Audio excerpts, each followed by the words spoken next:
All right, today we're tackling a question that, let's be honest, can feel pretty uncomfortable to ask out loud. Is marrying for money just a form of prostitution? It's a really provocative idea, and it gets right to the heart of how we think about love and money and morality. So let's just dive in and break it down. So there it is, the big question. Is a marriage that's based on a financial deal just a socially acceptable form of prostitution? I know, it's a loaded question for sure. But if you stick with me, I think you'll see that exploring the answer reveals a whole lot more about our society than it does about any single person. Now, it's really important to get this straight from the start. This isn't meant to be an insult to anyone. The source material actually frames this as a moral consistency test. You can think of it like an exercise in logic just to see if our beliefs about different kinds of relationships actually hold up when you really look at them closely. And this quote really just lays the whole test out there bare. The idea is, if the absolute core of a relationship is an exchange of resources for intimacy and not mutual care, does sticking the label marriage on it actually change what the transaction is? It's a sharp question, definitely an uncomfortable one, and it really sets the stage for everything we're about to unpack. So with that in mind, we're going to try and answer this directly. We're not going to hide behind culture or emotion, no sugarcoating, just a clean, honest breakdown of the ethics that are at play here. And here's the core of it all. The short answer is both no and yes. I know, right? So no, we can't just go around slapping the label of prostitution on every single marriage that's motivated by money. But yes, the logic that leads you to ask the question in the first place, it absolutely exposes a deep and often ignored hypocrisy in our social values. So how can both of those things be true? Well, let's find out. Okay, first, let's get into the no part of the answer.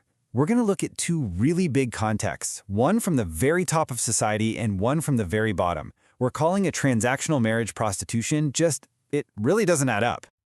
For most of history, and let's be real, even today, marriages among the elite have almost never been about love. They're tools. They are strategic mergers designed to bring together power, land, and wealth. Think of royal families or giant business dynasties. Sure, sex is an expected part of the deal. You've got to produce heirs, but it's not the main service being exchanged. And this is where the distinction gets really, really clear. In prostitution, sex is the primary commodity. That's the main exchange. But in these elite marriages, the real goods being traded are things like power, lineage, and control. Sex is just kind of incidental to that much bigger transaction. And that is a crucial technical difference. Okay, now let's flip to the complete other end of the spectrum. We're talking about marriages that are made for pure survival. And this is the second, and you could argue more important reason why that label just doesn't fit. The source material has a name for this: economic coercion.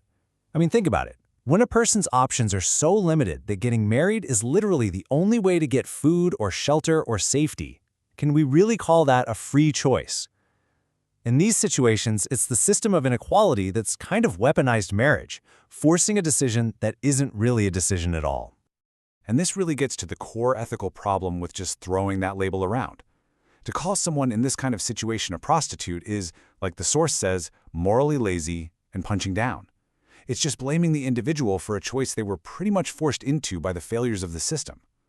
The moral guilt in this way of thinking really lies with society, not with the person who's just trying to survive. Okay, so we've talked about why the label is a pretty bad fit in cases of power and survival. But now it's time to pivot to the yes part of our answer. And this is where that initial logical test becomes incredibly sharp and starts to expose some real, deep moral dishonesty. The source lays out a pretty clear three-step recipe for this kind of hypocrisy. So first, you need someone who has total freedom of choice. There's no economic pressure, no survival on the line.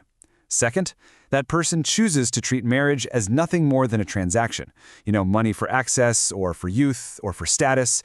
And then third, and this is the really crucial step, they pretend this transaction is something noble, or pure, or even sacred.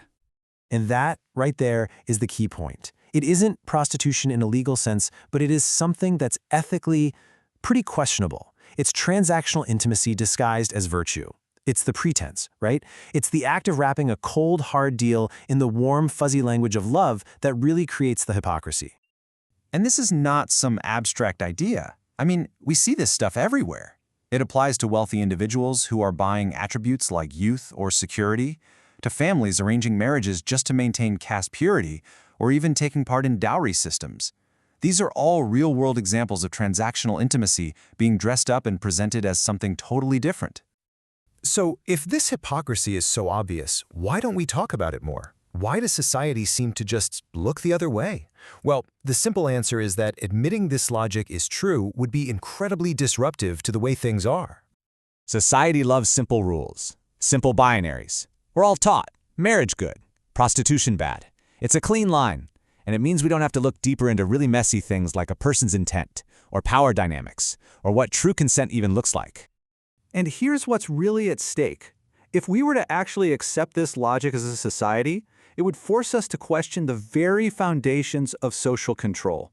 You know, these huge pillars like religion, caste systems, patriarchy, and all our laws about inheritance, all of which use marriage as a key tool. They would suddenly look a lot less sacred and a lot more like simple systems of power. So, where does all this leave us? We've seen that the simple label is wrong, but the logic underneath it is actually pretty powerful. The final step then is to kind of refine our critique so that it's both accurate and, ethically sound. So, instead of using a simplistic label that just attacks the person, we should probably adopt a more accurate critique that attacks the system. The real problem isn't the individual, it's the way that economic pressure or coercion can strip the moral depth from any intimate relationship, whether we decide to call it marriage or something else entirely. So here's the final takeaway. That initial gut feeling, that nagging question that we started this whole thing with, it's philosophically valid. It points to a real contradiction in our values. But the right conclusion isn't to just condemn individuals.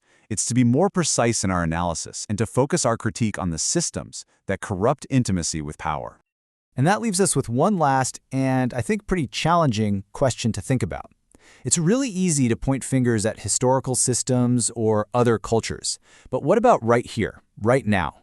What systems in our own lives, in our own society, are quietly corrupting intimacy by mixing it up with power and control? That's definitely something to think about.